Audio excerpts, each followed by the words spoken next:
At eto ho, may pinag-uusapan din itong si Lucy Torres, Representative Lucy Torres, asawa ni Mayor Richard Gomez. Dahil po doon sa kanyang pagdepensa sa anti-terrorism bill. Yan.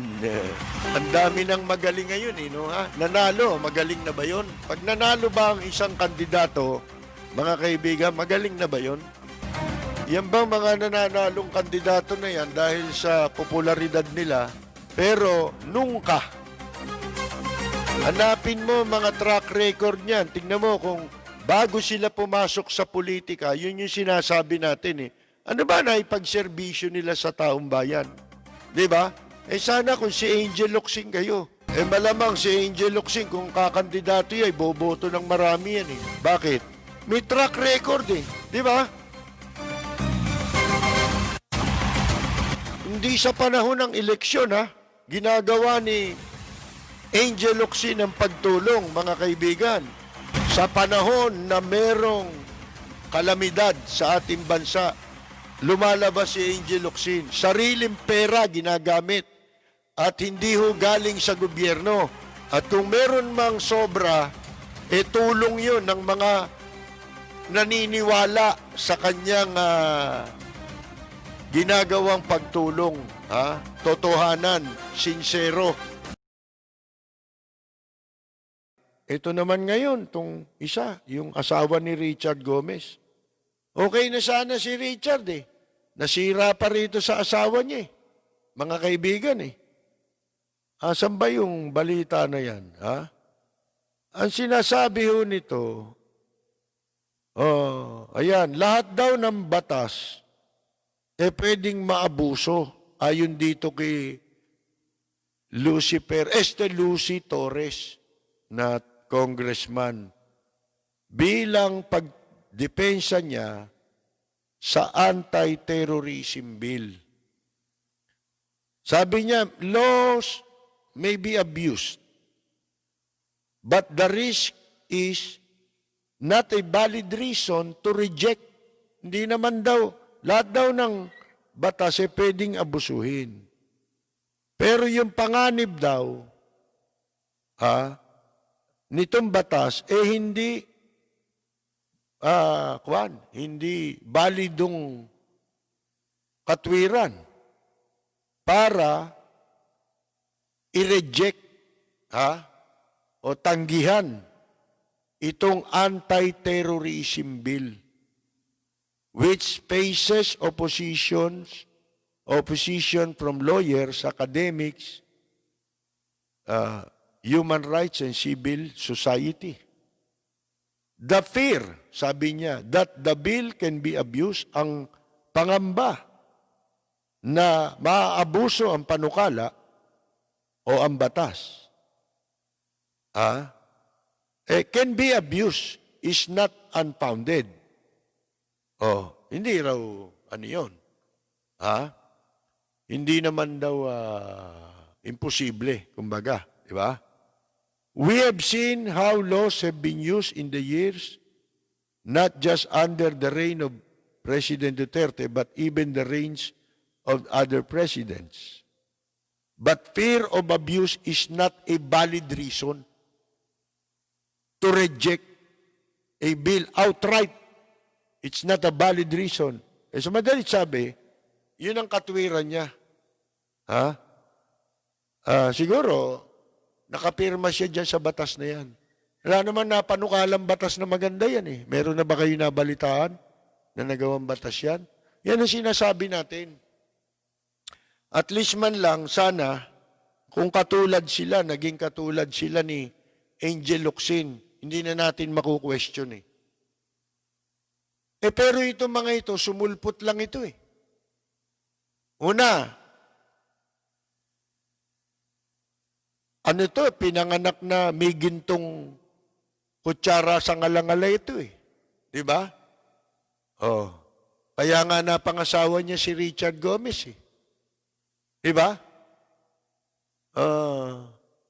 Pangalawa, alam natin yun, totoo yun. Ultimo nga, batas ng Diyos, nilalabag ng tao eh. Di ba? Yan pa. Wala doon ang problema natin.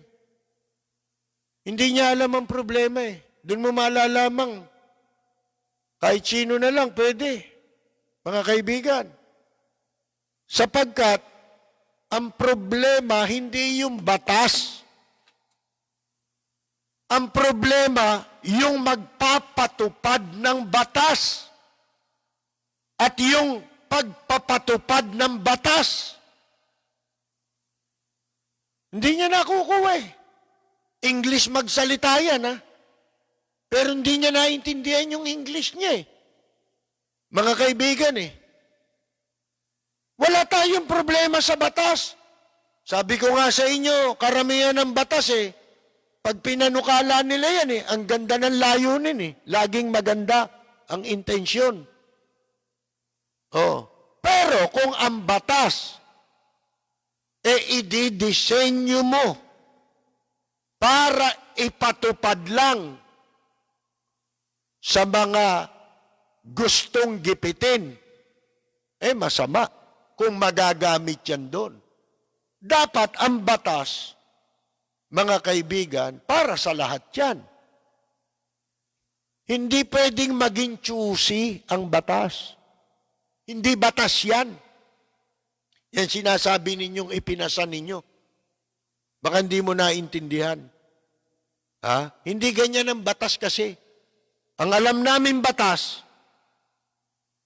yan ay ipatutupad mo para sa lahat. Walang mayaman, walang mahirap. Pero selective yan batas na yan eh. Mga kaibigan eh. Ang problema natin, sino magpapatupad? Ito. Na meron ng track record sa pinagpipilian nilang gustong gamitan ng batas. Di ba? Wala nang ang batas, pinagpipilitan pa eh. Yung prangkisa lang ng ABS-CBN, pinagpipilitan nila eh. Aasa ng violation? Minabanggit na ba sila? Ano ron sa mga sinasabi nila na violation ng ABS-CBN? Isa pa lang ang tumama eh. Tumama nga, pero hindi na aplikable. Ano yun? Yung citizenship. Mga kaibigan, yun, may kinalaman yung citizenship sa prangkisa. Yan, pwede yan. Ang problema, hindi naman siya qualified siya eh. Kung ang pagbabasihan mo disqualified ang merong foreign citizenship, hindi disqualified si Lopez. Bakit? Ang batas natin, kung ang nanay mo, ang magulang mo, pareho, tatay at nanay mo, Filipino citizen nung ikaw ay ipinanganak nila, automatic, natural born citizen ka. Kahit saan ka lupalop ng mundo pinanganak. Yun ang batas. So, kahit siya na kapag acquire, dahil sa ang batas sa Amerika, pwede kang maging citizen kapag isinilang ka sa Amerika. Pero hindi nangangahulugang nawala na ang iyong Filipino citizenship dahil nagkaroon ka ng isa pang citizenship. Yun sana. Pero maliban doon, wala na silang issue ng paglabag sa prangkisa. Mga kaibigan. Katulad nito, si Lucy Torres. Ba't kaya nagsisip-sip si Lucy siguro kasali siya dyan sa mga lumagda dyan sa batas na yan, mga kaibigan. Kaya gano'n na lang ang kanyang ika nga po, pagsisikap na makapagsip-sip siya para masabi man lang na sa pagiging congresswoman niya, at least merong isang batas na nakasama pangalan niya sa paggawa ng batas na yun. Hi, Ka-Percy Lapid at sa mga listeners ngayon, binabati ko ang inyong programang Lapid Fire sa matapang at makatotohanang pagbabalita. Lagi po nating pakinggan ang programang Lapid Fire ni Ka-Percy Lapid. Ito po ang inyong katrupa at kaibigan, Manny Pacquiao. Maraming salamat po.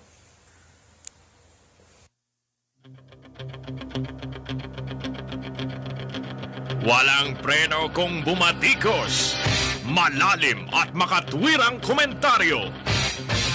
Mag-ingat ang mga politikong gumagawa ng kalokohan at baka kayo ay tamaan ng Lapid Fire!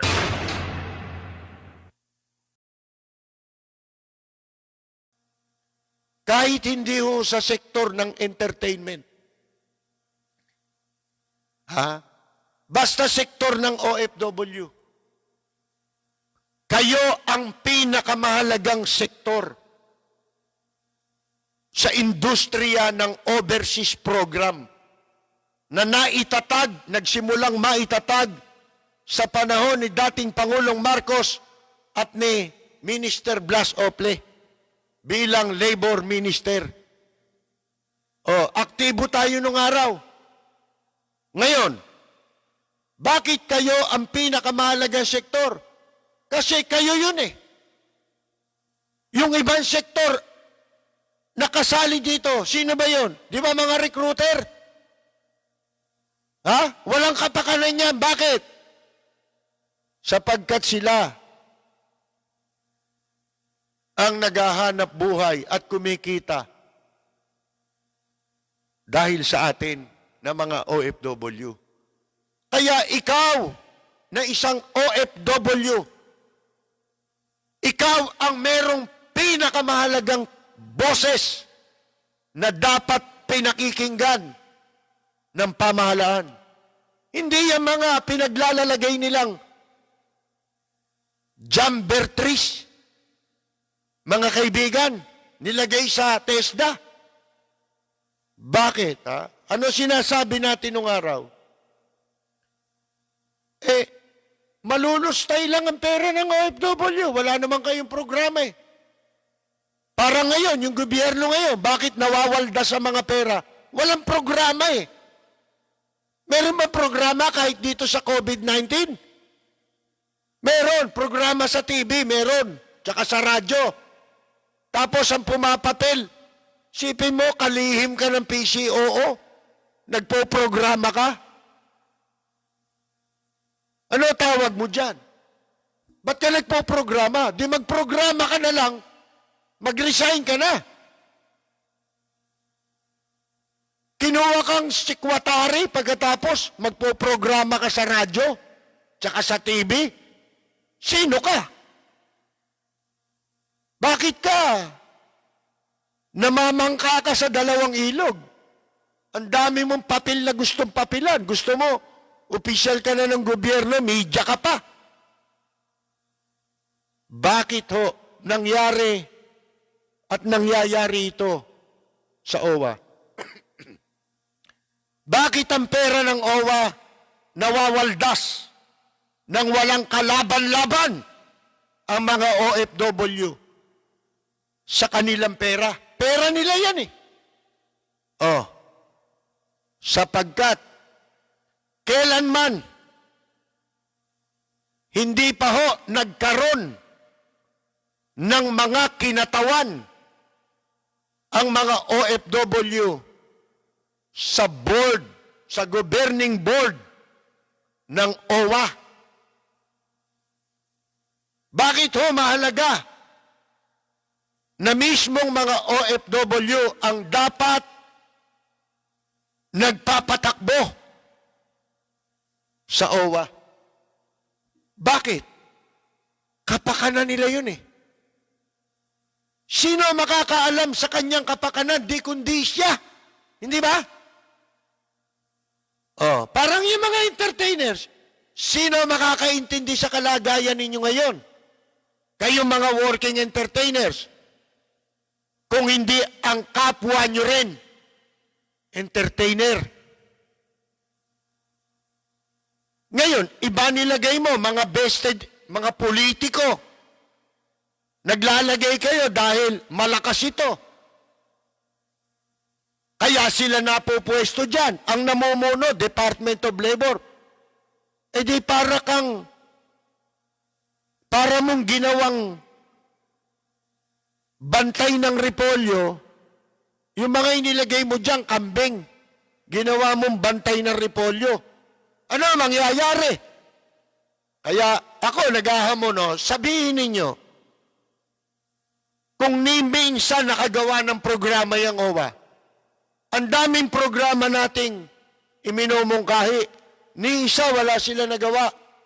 Pinagmalaki pa, ni Bello. Nagyabang si Bello, Messianic ang dating, akala mo. Talagang totoo mga kaibigan Akala ko, itong gobyernong ito magsasalba sa mga OFW, naging pahamak pa nga Di ba lahat ng host country inaway nito? Imbes na mag-expand at pagkakataon nila yun, very popular sana siya. Ang laki sana ng magagawa nitong si Presidente Duterte para mabuksan ang pintuan sa mga ng ibang bansa para sa ating mga OFW, lalo na yung mga magagandang bansa, hindi ba? Hindi puro Middle East, na puro amoy sibuyas, amoy langka, puro baktol, mga kaibigan. Tapos ginagahasa yung mga kababayan natin Pilipina. Nito mga Arabo, walang kalaban-laban. Ito lang mga namatay na ito. Nasang Katerba, may mga napatay pala dyan dahil sa krimen. Hindi mo alam kung pinatay na lang yan Sino pumatay dyan Pagka yan, sinama-sama ng mapauwi dito para ilibing. Malalaman pa ba yan? Makakahabol ka pa ba dyan? Kung na-violate ang mga karapatan yan. At saka, aminin natin at sa hindi, walang ginawa ang administrasyong ito ni Presidente Duterte para ayusin ang ating mga OFW. Bayanin yung manawagan tayo. Itong Senado, nag-imbestiga kayo dyan sa OWA. Ano yung imbestiga nyo? Bakit hindi nyo itanong sa kanila? Hindi nyo kaya. Yan ang hirap pag may iniiwasan ka Di ba? Walang kwentang imbestigasyon yan. Sinasayang nyo lang panahon nyo. Ang itanong nyo dyan sa OWA, bakit sila gumagamit ng pera ng OWA, pinambabayad sa radio station, sa programa na wala naman nakikinig? Bakit sila ginamit nilang quarantine ang mga hotel at mga motel? Bakit? Hindi ba ang daming ipinatayo? Ginastusan ng gobyerno? World Trade Center, di ba? Diyan sa Pasay. Ang laki-laki niyan. Bakit pinilit na i-quarantine sa mga motel at na-overstay? Overstaying quarantine ang ginawa sa mga OFW na merong nanganak, merong namatay. Sa tagal, mga kaibigan, dahil sa pinagkakakitaan, maliwanag po yan. Kasabwat. Ang pinayaman, mga motel, pandemic, ang dami negosyo nagbagsakan. Isipin mo, walang magmo-motel, walang mag-hotel. Una, bawal, di ba? Sino lumabag? Di ba sila rin? Di ba sarado mga hotel, sarado mga motel? Kasi hindi naman pang-quarantine yan Pang-quarantonting yan mga kaibigan sino magmo-motel? May pandemic. Lalo na yung mga motel, madalas puntahan ng mga inchik yan. Ngayon, imbestigahan ninyo. Abay, sobra pa sa plunder yan Ito nangyaring ito, mga kaibigan, na lalong nagpalubog sa Pilipinas sa paglobo ng inutang. Ginamit daw dyan, para dyan. Ang justification sa pag-utang, gagamitin sa, ang tawag dyan? Dito sa, para labanan, yung kung fu virus, kung flu virus. Ngayon, si Lea Salonga, hindi ako nakikialam sana sa showbiz, pero itong mga isyong ito, relevant ho ito sa nangyayari sa bansa natin. Ngayon, halimbawa, yung kay Lea Salonga, si Lea Salonga humingi na ng paumanhin. Pero, ang sabi niya, pero naninindigan ako. Humingi akong paumanhin. Wala akong minura.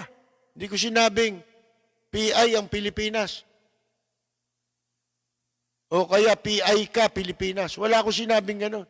Tama nga naman Ang sinabi niya, PI, comma. May comma Tignan ninyo yung post. Tapos, Pilipinas, napakahirap mong mahalin. Yun ang sinabi, liwanag Marunong ba kayong umintindi ng sentence? Ng taludtod? Ngayon, mingi na siya ng paumanin. Kasi binabas siya, di ba? Ito mga basher na to, mga kaibigan, ang nalalaman nito, yun daw laging binabanggit mga magnanakaw noong nakaraang administrasyon. Nakaraang administrasyon yun, di pa kulong nyo. Kung may kaso kayo. May kaso ba kayo? Ni isa nga, wala kayo napakulong Sus Mariosep, pag iba magnanakaw, masama. Yun ang katwiran dito Pag iba gagawa ng pagnanakaw, masama yun. Pagka sila gagawa ng pagnanakaw, hindi masama. Ililiis nila, ang babanatan nila yung tao, ibabas nila yung tao, ipepersonalin para mawala sa topic, para ma-distract. Yan ang purpose niyan mga kaibigan Pag iba nagmura, masama daw yun, kahit wala kang pinatungkulan ng mura.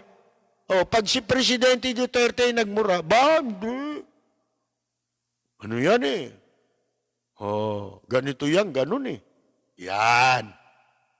Kahit sino murahin niya, pwede. Papa, Diyos, sipin ninyo, walang kilabot, di ba? At dahil sa sobrang maling paghanga nito mga to, nagagawa naman nila yan dahil may kapalit na pakinabang yan. At siyempre, pag yung pakinabang nila nanganganib, yan ang reaksyon ng mga natatakot, na manganib yung kanilang interest. Ito mga sinungaling pa Ito mga opisyal natin, labor, tsaka ambassador. Ambassador, under yan ng DFA yung kung tawagin yan, Chief of Mission. Ambassador. DFA yan. Tsaka itong kuha natin, labor. Sipin ninyo, itong mga Pilipino, mahigit 100 na, kakaawa yung yung tatlong napanood natin sa video kanina na inilabas din sa television. Nakakaawa kalagayan nila, mga kaibigan. Kung ano yung ibinalita natin kagabi, yun din ang balita mga kaibigan Ay, wala, na iba na nga, nawala nga yung aking na-save.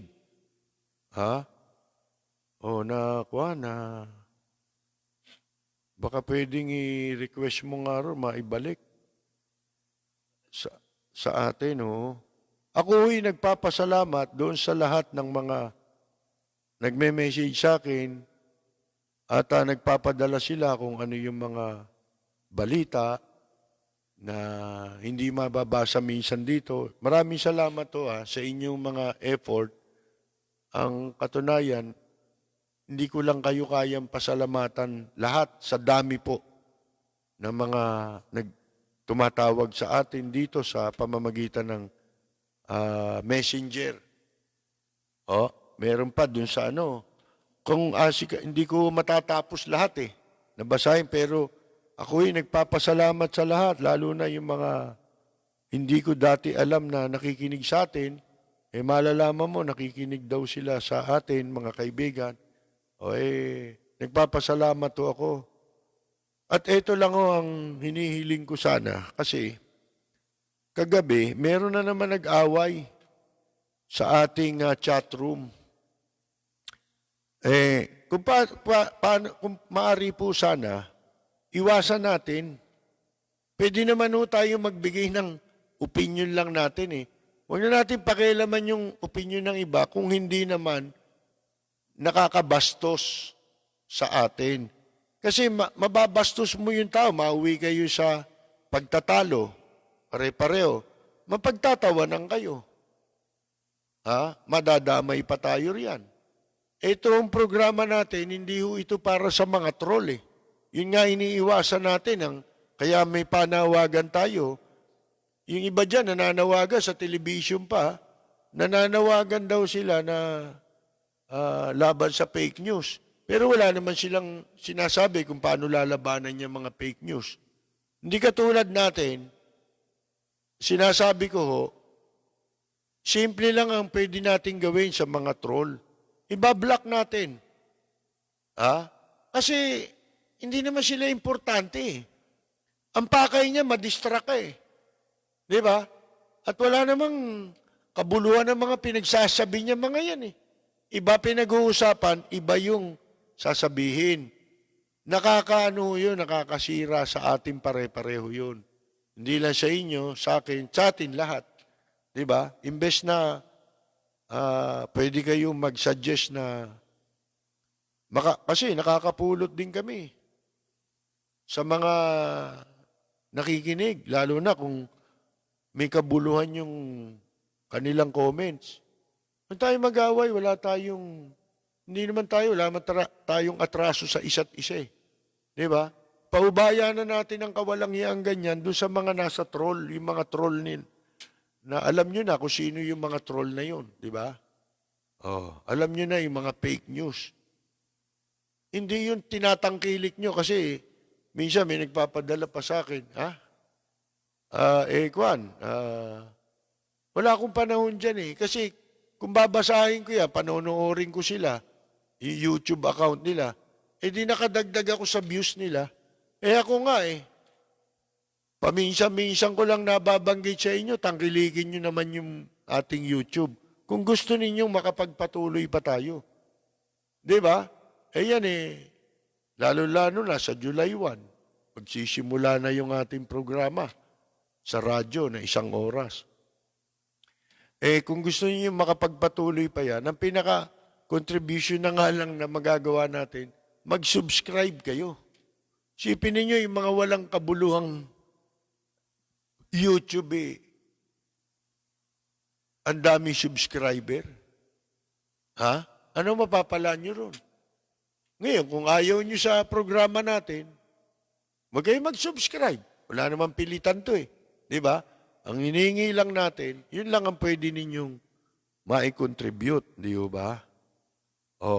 Isa pang gusto kong sabihin sa inyo, katulad nung isang gabi, nabanggit natin yung tungkol sa kalagayan ng mga working musicians. Kasi kanya-kanya Ang dapat yun nga, sabi ko, i-reinvent na ninyo ang sarili ninyo, ihanda nyo na.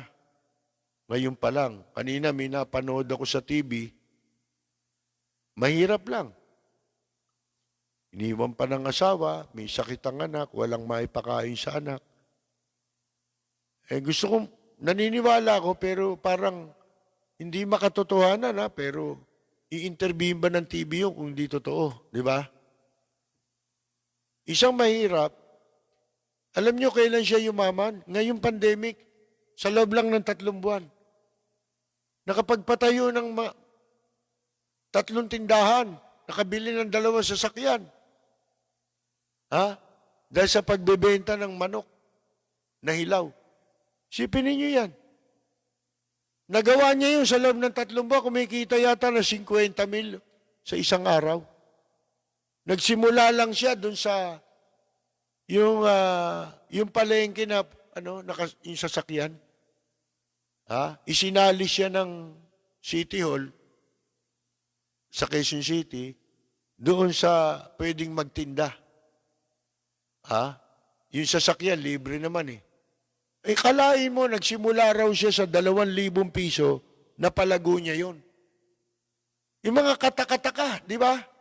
Hindi ka paniwala, loob ng 3 buwan. At yung mga kapatid niya, tinuruan na rin niya.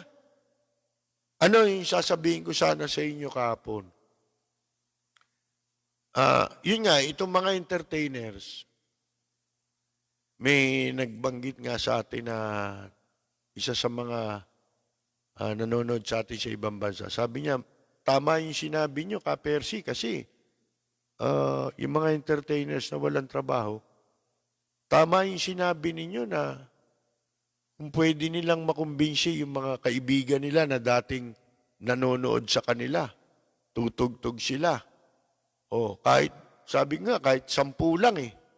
Pero araw-araw, meron ka 10. Di ba? Araw-araw, kumikita ka. Kahit 1,000. Yung sigurado mong pwedeng sumuporta, hindi naman malaking bagay para mahirapan ka. Di ba? Para dun sa mga gustong tumulong talaga. Ngayon, mga parties, pwede yan eh. Di ba? I-reinvent nyo. Halimbawa, may birthday. Hindi ka niyo pwedeng dahil may social distancing, di ba? Bawal ang contact. Pwede silang mag-enjoy sa inyo sa pamamagitan ng live streaming, di ba? Lalo kung nasa TV, di ba? Meron mga TV ngayon, naka-live, pwede ka mag-live stream, ano tawag doon? Smart TV. Di ba? O wag na, sa internet na lang. Pwede silang maglagay ng sound system, napapanood nila, nagpe-perform kayo, para doon sa party na yun. Di ba? At pwede silang mag-request. Bawat party, isang live streaming, exclusive, doon lang ang pwedeng manood. Gawin ninyo yun. Tuklasin ninyo yung paraan. Di ba? Paano nyo magagawa yun? At naniniwala ko, kung mga tigli-500 audience nyo, bawat performance nyo, kung may 20 kang tigli-500, magkano yun? 10 million. Lalo na kung grupo kayo, di ba? 10 million, araw-araw may ganun ka. Pwede naman tumawa, di ba? Ang importante, makasurvive. At eto pa. Ako, nag-iisip din, paano kung magkaroon tayo ng konting puhunan? Pag-isipin nyo kung anong negosyo, kahit maliit, ang pwede ninyong simulan na pwede ninyong kitain. Hanggang hindi matagal ho yan. Bago makabangon tayo. Lalo na kung incompetent ang mga nakaupo. Mismanage tayo eh. Sa totoo lang eh. Itong pandemic, mismanage ito. Kanina may pinakikitang statistika, number 1 daw ang maraming cases, Indonesia. 40,000 mahigit. Sumusunod doon, 1,000 lang ang diferensya, Singapore. Pangatlo na tayo. Tayo may magpo 40,000 na di ba? Ngayon, mali yung statistic na yon. Alam mo kung bakit? Hindi dapat number 1 ang Indonesia. dapat tayo number 1 o kaya yung Singapore. Bakit nyo nasabi? Kasi ang population ng Indonesia malaki kumpara sa atin. Ilan ang, hindi ko alam ang exact number of population ng Indonesia. Pero alam ko, baka hindi lang natin doble yun ang bilang nila. Kaya mas mababa yung comparatively, kung ikukumpara sa atin. Mas malaki tayo. Hindi ba? Maliit lang yung bilang natin, pero hindi tayo kasing dami nila. Maliit pa rin sila, mababa pa rin sila. Kaya mali yung nilalabas na tayo pangatlo. Hindi, mas mataas tayo sa Indonesia. Kung ang pagbabasihan mo, number of population. Dapat marami sa kanila dahil mas marami silang populasyon. Ba't konti lang ang diferensya sa atin? Mas konti populasyon natin. Yun mga kaibigan So, ngayon pwede lang yung maisip. Isip mo, kawawa, mga driver ng jeep. Sinasamantala na itong pagkakataon para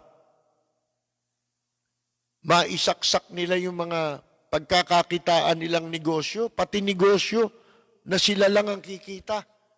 Ito mga bagong modernong jeepney raw na yan. Kung may nagsabi nga sa akin, mas delikado yan Kasi yan, kulob. Mas delikado ang contact dyan ng tao kaysa sa jeep na open, na yung hangin nagsisirculate talaga. Doon kulong bale, bukas baka mapag-usapan natin yan. Ang importante yung ngayon, taga nyo sa bato. Ano mang pagpapasyahan ninyong negosyo ngayon, wala nang pinakamaganda kung hindi sama-sama kayong pamilya. Huwag kayong maghihiwa-hiwalay ng isip. Kumbaga sabi nga huwag kayong magsasariling kalooban sa pagpapasya ngayon sa papasukin yung negosyo. Unang-una, lahat naghihirap. Kung wala ka mang ipupuhunan, ang tanging magagawa mo siguro lumapit sa iba, di ba? Mangutang ka para ka makapagsimula. Pero siguraduhin mo, kung dadating ka sa puntong mangungutang ka, siguraduhin mo, hindi mo mawawaldas lang yung pera. Kasi yan na lang ang pagkakataon mo. Yun ang lagi mong isipin. Last chance na to Di ba? Isama nyo pamilya nyo sa negosyo. Walang pinakamadali para kayo umasenso. Para malaman din ng isa't isa sa pamilya nyo kung gaano kahirap ang gumawa, di ba? O ang makasurvive. Para sa ganon, at the same time, na ituturo ninyo sa mga anak nyo kung paano yung paraan para ka makasurvive. Di ba? Reynaldo Bonifacio, isa rin pong veteran musician na nakilala rin sa Japan kasama ng bandang Halimaw. Halimaw ang pangalan pero magaganda lalaki. No? Meron ngayon ganda ng pangalan, ng pangit Di ba?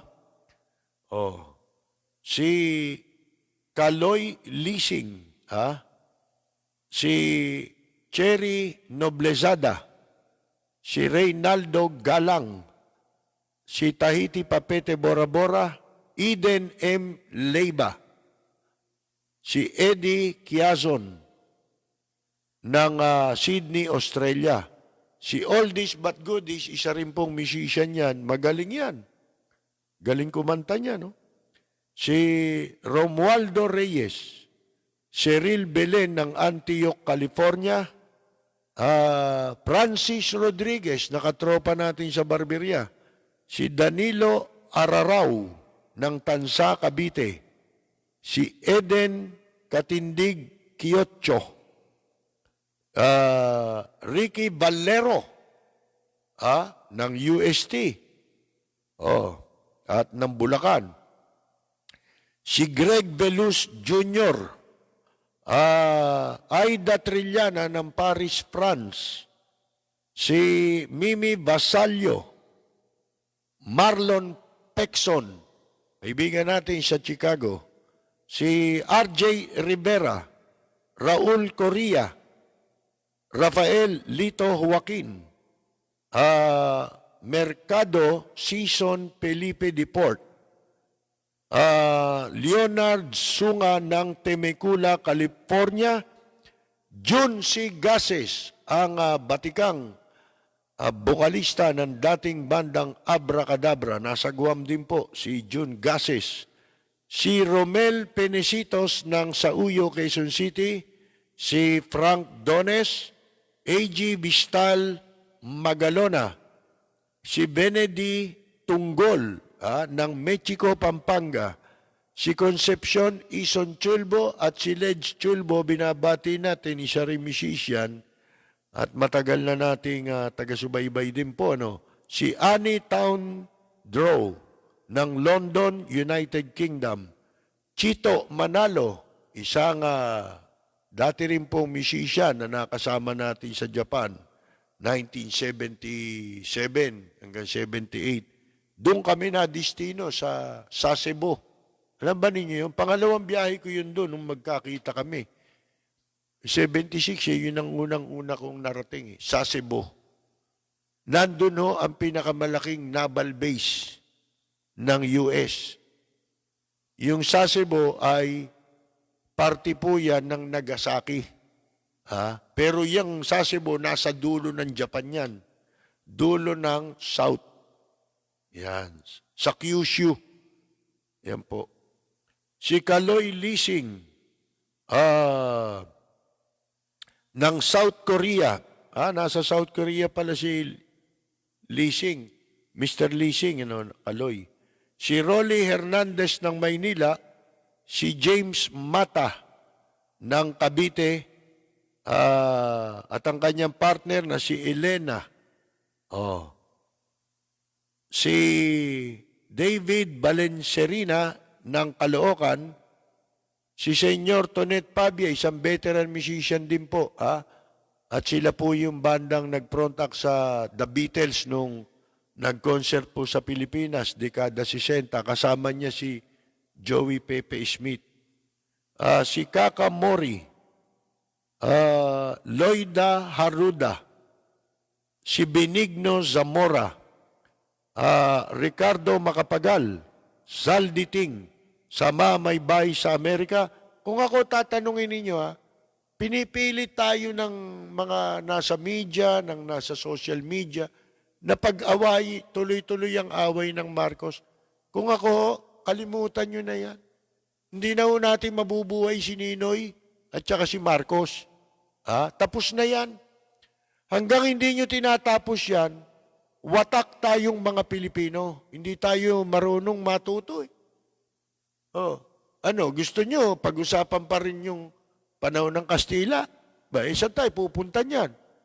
Kaya tayo, ika nga po, nilalapastangan. Alam ng mga dayuhan na wala tayong pagkakaisa. Lalo na mga inchik. Kalain ninyo, may nakatakas na inchik o pinatakas sa krami. Ano ba yan? Si Alex Darang ng Roma, Italia. Si Emil Chodosio. Nelson Beblañas ng Doha, Qatar. Virginia Timpug. Joselito Camacho ng Pleasanton, California. Si Virgil Macabasco Payumo ng Porter Ranch, California. Si D. Michel. Hilario Baldubino ng Tondo. Baste, si Sebastian. Happy 449th anniversary daw ng Maynila. Fred de la Vega Totong Flores ng Iloilo Province, Levi Panahon, Sergio Gerulaga, Russo Feliciano, Reddy San Miguel, Francisco Ege, Leonardo Arumin, mga taga-Herbosa raw, apo ko, ay binabati niya, apo niya, diyan sa Herbosa Tondo, sina Bian, Shane, CK, Beans, Simrich, Baby Ashley, at Aaron ng Tondo, sa Herbosa. DC Encarnacion, si Ompo Bermudez, Marisa Martinez, Rogelio Alfonso, Anit, nabanggit na natin yun. Edgar Ellen Katindig ng Exeter, California, USA. Nick Ignacio, Junski Walter Monhecabs, G. Hernandez, si Joseph Llanera. Nabuhay si Joseph, matagal tong nawala. Nakikinig sa atin dati yan.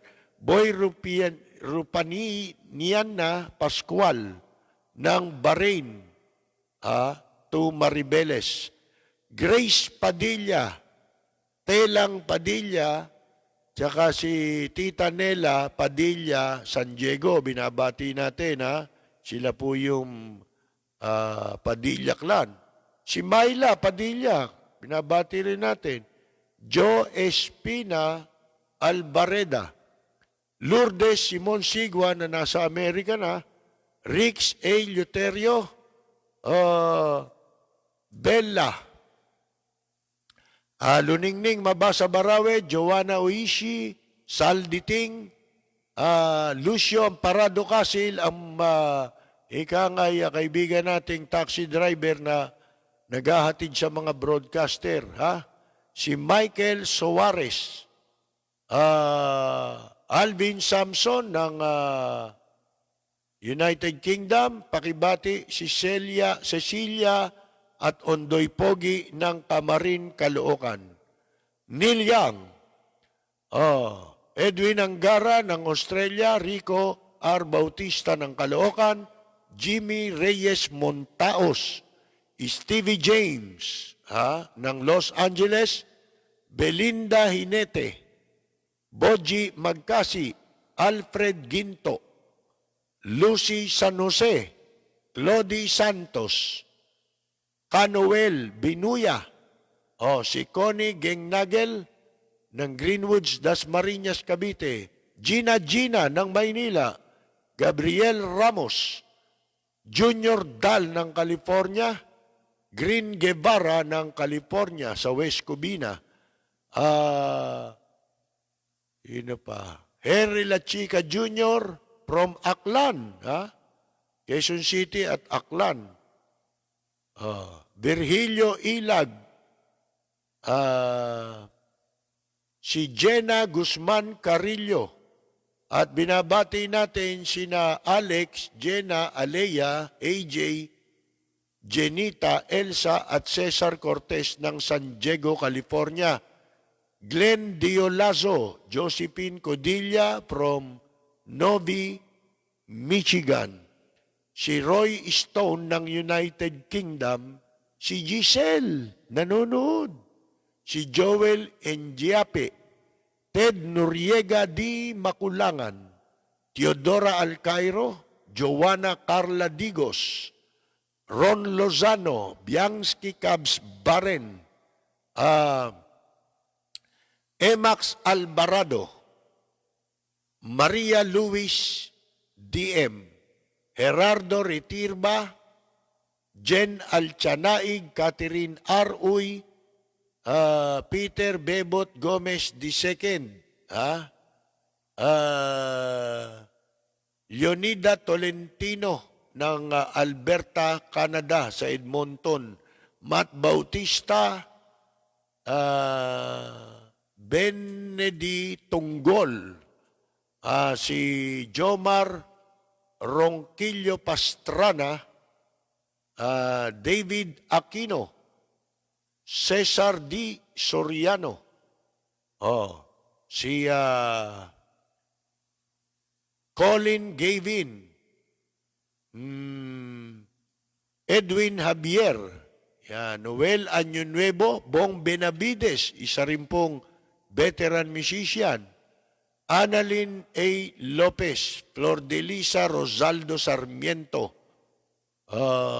Danilo Kaluwag, Crisiel, nanonood din, Cesar, nabanggit na natin to, Boards Ian, si Rogie Tortalakino dyan sa Cebu, binabati natin, Vic Benepayo Borganyo, si Sela Nalatnu, Untalan, si Marlon Lansangan ng Silver Lake, Los Angeles, California, Miguel Jr. de Tablan Domasian ng Prieto Diaz Sorsogon,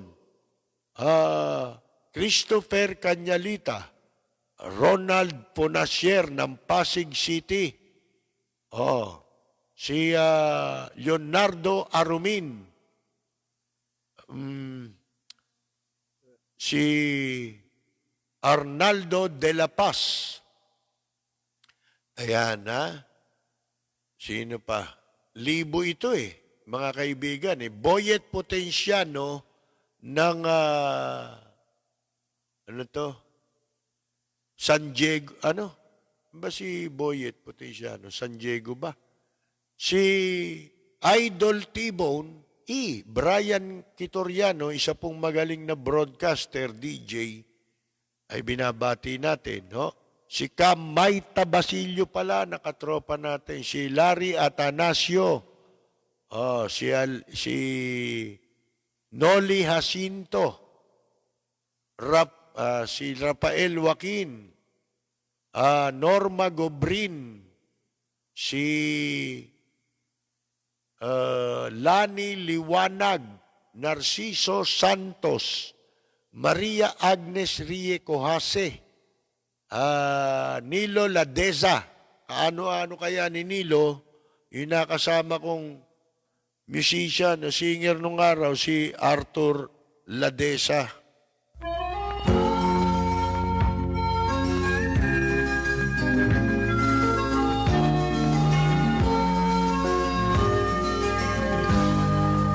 Bayan ko ay isa ang lahi, dito'y wala ang pagkukunwari.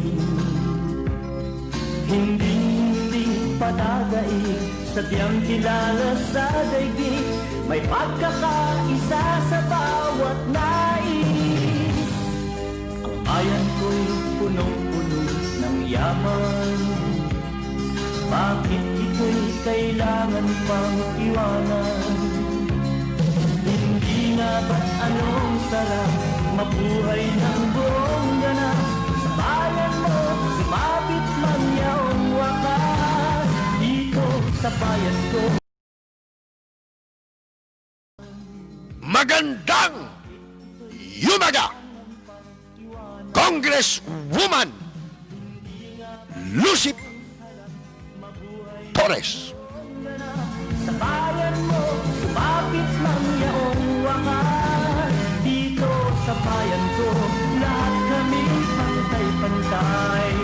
Walang nang-aabit, ang pag-ibig ay tunay. Dito sa bayan ko, dito'y makikilala mo ang mga kaibigang nagmamahal sa'yo. Dito sa bayan ko, lahat kami pantay-pantay. Walang nang-aapit, ang pag-ibig ay tunay. Dito sa bayan ko, dito'y makikilala mo ang isang kaibigan, ang mga kaibigan, ang bawat kaibigan na